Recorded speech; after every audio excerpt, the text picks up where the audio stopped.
Tanse, I'm Krisanachkate. Welcome to APTN National News. Thank you for joining us. The Shishalh First Nation in British Columbia says another 41 unmarked graves have been found at the former St. Augustine Residential School.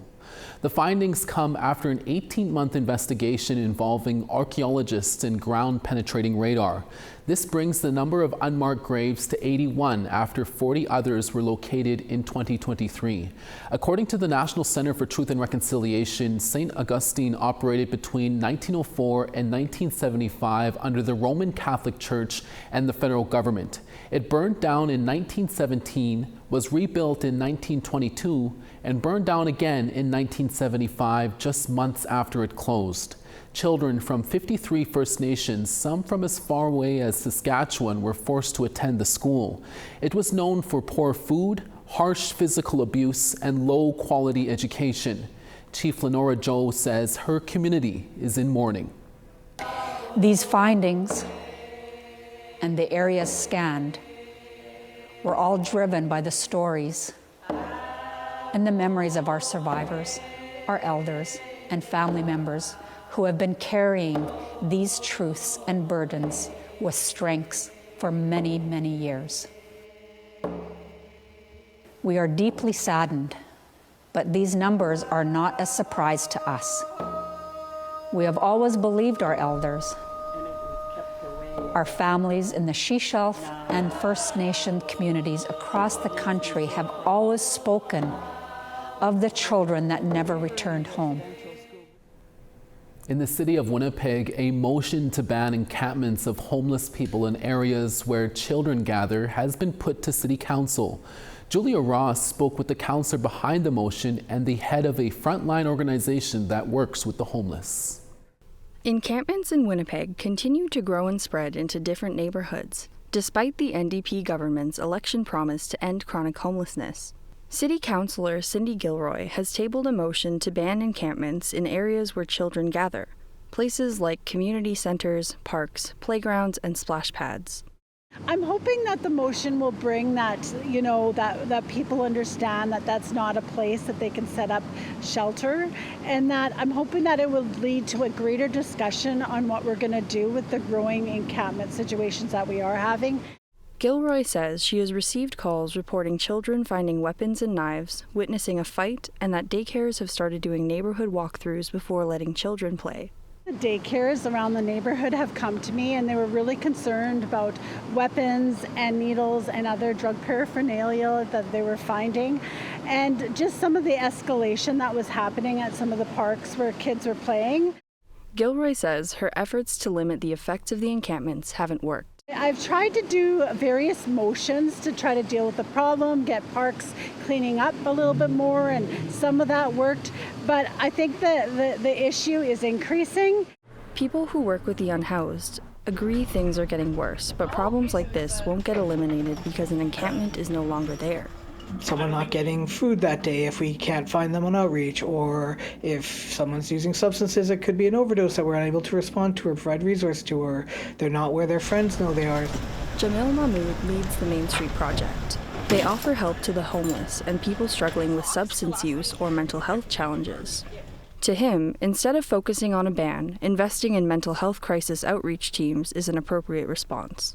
Ideally, if this comes into pass, there's actually a plan for how we manage this, how we mitigate any other life safety concerns for folks, and an actual strategy for dealing with, and not just enforcement. Gilroy hopes her motion before City Council will kickstart discussions if passed in September by vote. We're going to have to figure it out as a city. Of course, we wish, other governments were at the table, but at the end of the day, the people call us, not the province and not the federal government. So we're going to have a plan of action as a city. She hopes the city and organizations will be able to come together on the issue. The organizations are going to have to play a key part in this. I'm hoping that we can tap into a lot of the great workers that are out there right now. Mahmood says that Main Street Project has yet to see data justifying the motion for a ban, making it hard for the organization to help build a plan. We'd love to see that and be able to work collaboratively as a sector to figure out how we address what the root causes are of these concerns and not kind of a temporary solution that maybe makes more risk for our community. Both Gilroy and Mahmood want the city to work with organizations and hope for a more open dialogue. City Council will begin discussions on Gilroy's motion in September. Julia Ross, APTN National News, Winnipeg. A large group recently stopped traffic in Serpent River First Nation west of Sudbury in Ontario last Thursday. It was an event planned by First Nation elders who are against the provincial plan to spray a herbicide in the north. CTV's Angela Gemmel has more. This large circle of supporters stopped traffic for about 10 minutes along the busy Trans-Canada Highway. They don't want glyphosate sprayed over managed forests. It's doing a lot of damage to not only to the trees, but to every living thing on this planet. Called Highway Action, the event was organized by the Traditional Ecological Knowledge, or TEK, elders. They say only a few weeks' notice was given that over the next month, the Ministry of Natural Resources would be conducting aerial spray of glyphosate over Crown land near Elliott Lake, Blind River, Espanola, and other forest management areas in the north. Along with violating treaty rights, supporters say the chemical disrupts ecosystems, harms biodiversity, and contaminates water. The food chain is affected for all of us, but for us who also eat from the forest, forage in the forest, and eat the meat and the moose and deer. We're here to protect our future of our lands, clean our lands, and for the future of our young children, the next generation to come. If they destroy our waters, what's there going to be left for them? This researcher is looking into how forest and aquatic life are impacted by the chemical, and she's determining what healthy water should look like through an Indigenous lens. Governments and other Western science just do water monitoring. So how is the trees being affected by the water? How are we being affected by the water when we can't go collect water and do ceremony? And that's another objective, so to develop a water management plan through Anishinaabe water monitoring. Under Ontario's forestry renewal system, the herbicide is used to inhibit the growth of unwanted plants. In an email to CTV News, the MNR says glyphosate has been evaluated by Health Canada, who has said it does not present unacceptable risks to human health or the environment when used as directed. Angela Gemmel, CTV News, Serpent River First Nation. TikTok and social media sensation Notorious Cree is up next to share some of his dance moves. That story when we come back.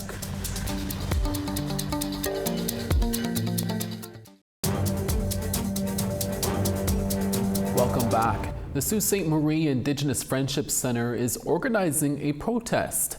It's against a pair of government bills designed to expedite mineral exploration and is calling on other friendship centres to follow suit. It's a rare move, as friendship centres in the past have traditionally stayed away from partisan causes. APTN's Mike McDonald reports.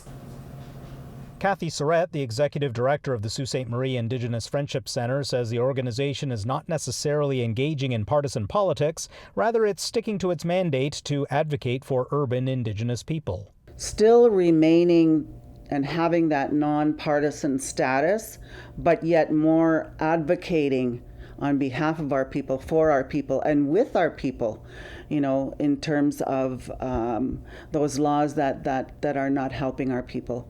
For instance, the Bill 5 and Bill C5, and how that affects urban Indigenous people. Surrett says with friendship centers offering programs designed to reconnect urban Indigenous people with their culture, they too will feel the impact of Bill 5 and C5. In terms of having, cultural camps such as moose hunt camps, so that we could teach the men in the urban Indigenous areas to hunt and to fish. And if this Bill 5 and Bill C5 are pushed through, that is going to limit again access to the lands where we need those lands to teach our people. Surratt adds the potential impacts of Bill 5 and C5 should be top of mind for all Indigenous people. It's time that our people really look at what we are doing, what we are saying, hearing what we're saying. And the only way to do that is to grab their attention and to advocate, not only as a friendship center, but all Indigenous people, urban and the local First Nations, are also invited to come and walk with us. And it's going to be a very peaceful walk, a demonstration, just voicing our concerns over the land. And generally, Indigenous people are stewards of the land, of our waters. And this is going to really impact First Nations as well as urban. The Say No to Bill 5 and Bill C5 rally will be held the morning of September 9th, which is the 175th anniversary of the signing of the Robinson-Huron Treaty. Mike McDonald, APTN National News, Sault Ste. Marie. The WAVES 2025 Conference for Indigenous Languages wrapped up last Thursday in Ottawa. The conference celebrated the revitalization of Indigenous languages and Indigenous culture. APTN Savannah Craig spoke with hoop dancer Notorious Cree, who hopes to inspire Indigenous youth to reconnect with their culture.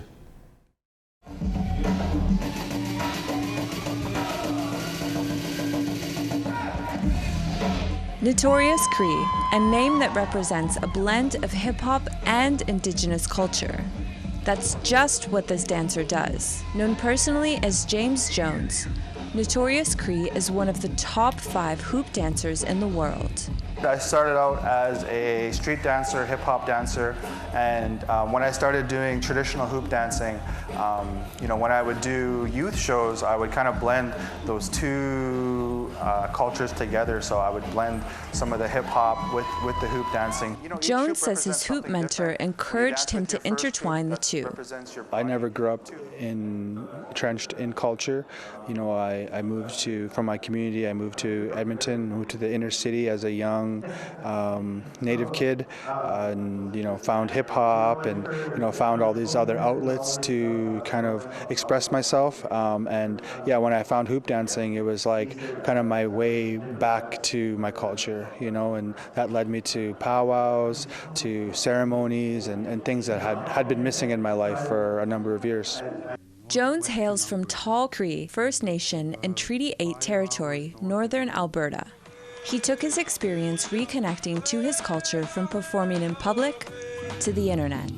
Apps like TikTok can be used as a tool to share, educate, and share my storytelling and as well as my dancing. I had a lot of youth reaching out saying, hey, can you share more about the context behind some of the dances and, some of the words you're saying in your language, He says sharing this content can also help reduce stereotypes about Indigenous people. What they see in the media, Dances with Wolves and Pocahontas and all these Disney TV shows, but, when they actually see that we're just regular people, we have doctors, we have lawyers, we have educators, we have people working in all these institutions, they can see us from that human being side instead of just the Hollywood version that they see a lot. He encourages those who are seeking to reconnect to their culture to just do so. It's never too late to learn about your identity, about your language, about your songs, about your dances.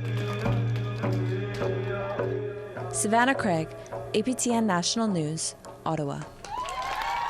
We now want to tell you the results of last week's web poll questions. Our first question was, is it important for the courts to accommodate Indigenous cultural practices? 71% said yes, 25% said no, and 4% were unsure. Our second question was, should people who use illegal drugs be evicted from their on-reserve homes? 41% said yes, 31% were unsure, and 28% said no. Our final question was, do you think private property rights should take precedence over Aboriginal title rights? 55% said no, 28% said yes, and 17% were unsure. Thanks to everyone who took the time to vote. Check out this week's new web poll questions. Head over to aptnnews.ca to see those questions. A Grand Chief in Manitoba says more money should have been spent on preventative measures for this year's wildfire season. That interview when we come back.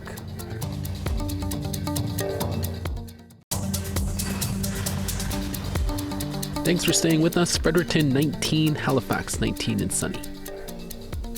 13 in Cartwright, the Grand River 7. Quebec City 24, Montreal sunny and 28. Toronto 28 and partly cloudy, Sault Ste. Marie 19. 22 in Sudbury, Thunder Bay 17. The Paw at 14, Norway House 16. 22 in Winnipeg, Princess Harbour 15. Yorkton 18, Regina 23. Meadow Lake 14, Stony Rapids 20 and sunny. Showers and high level at 17, Fort McMurray 25. Calgary 26, Medicine Hat 30. Vancouver 19, Victoria 13. Sandspit 13, rain in Prince Rupert at 16. 4 First Nations in the Island Lake region of Manitoba have been deeply impacted by wildfires this year. There is currently an out-of-control wildfire in the area, almost 40,000 hectares in size. Thousands of residents were evacuated in early July, and some started to return home last week. The chiefs of St. Teresa Point, Wasagamak, Garden Hill, and Red Sucker Lake have called on the government to invest more in wildfire prevention. They are represented by the Ashininu Okinawan Grand Chief Alex McDougall. He joins us now.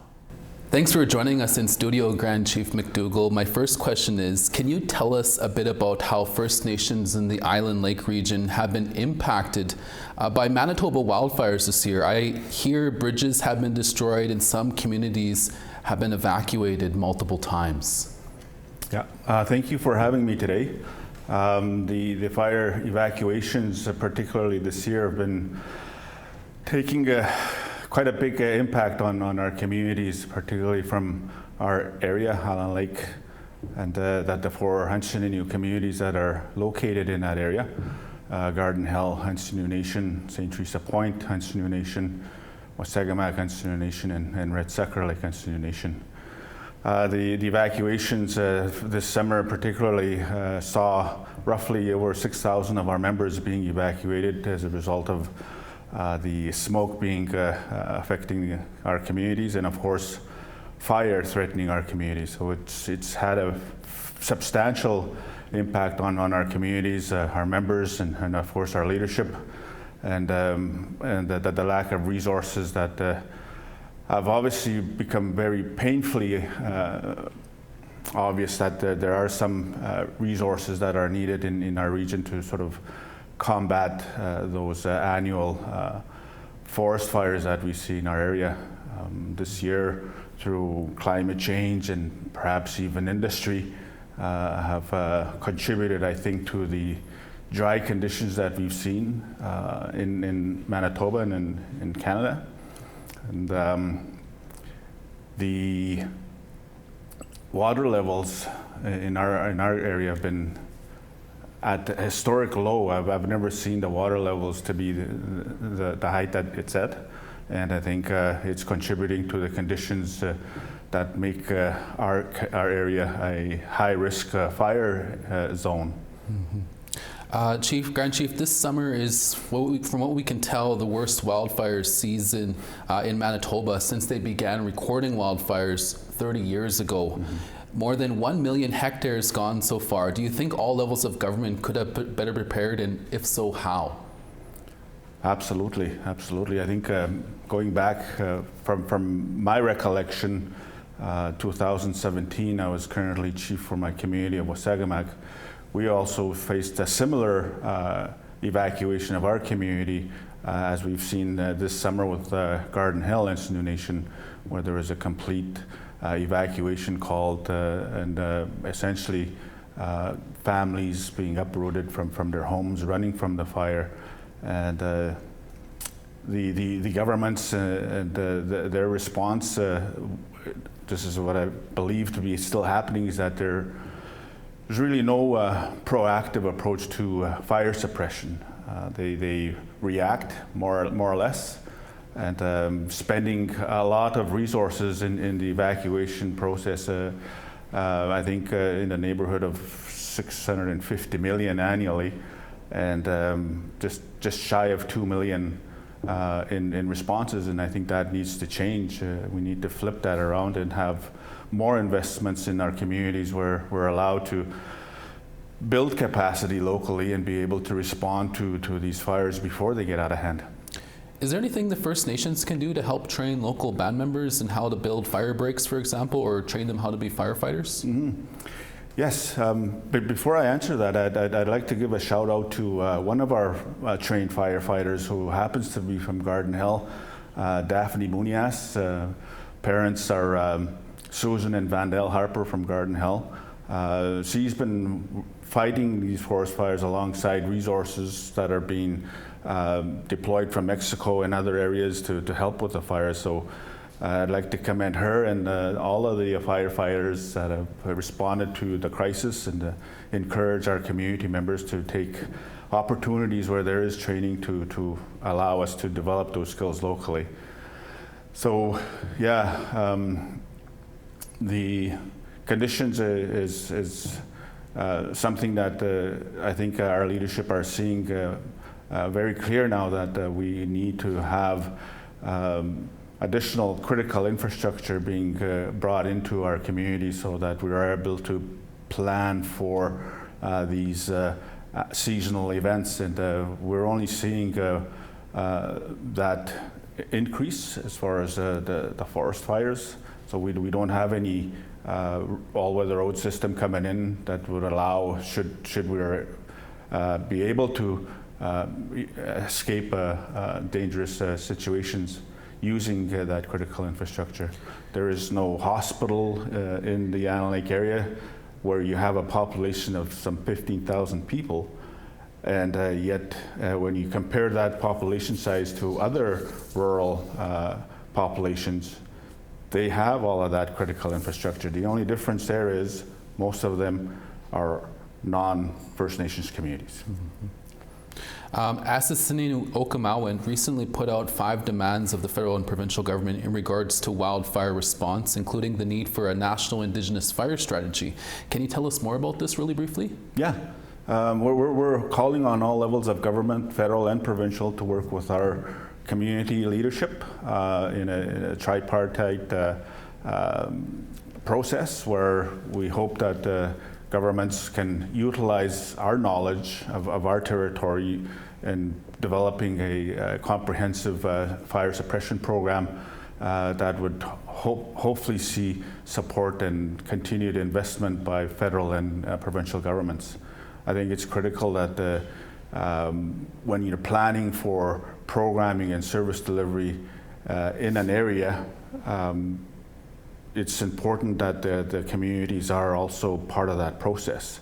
And being part of that process is simply having us at that table and us being involved in those discussions, and more importantly, the planning and the resourcing that we would need to be able to effectively have a fire suppression program with Canada and the province.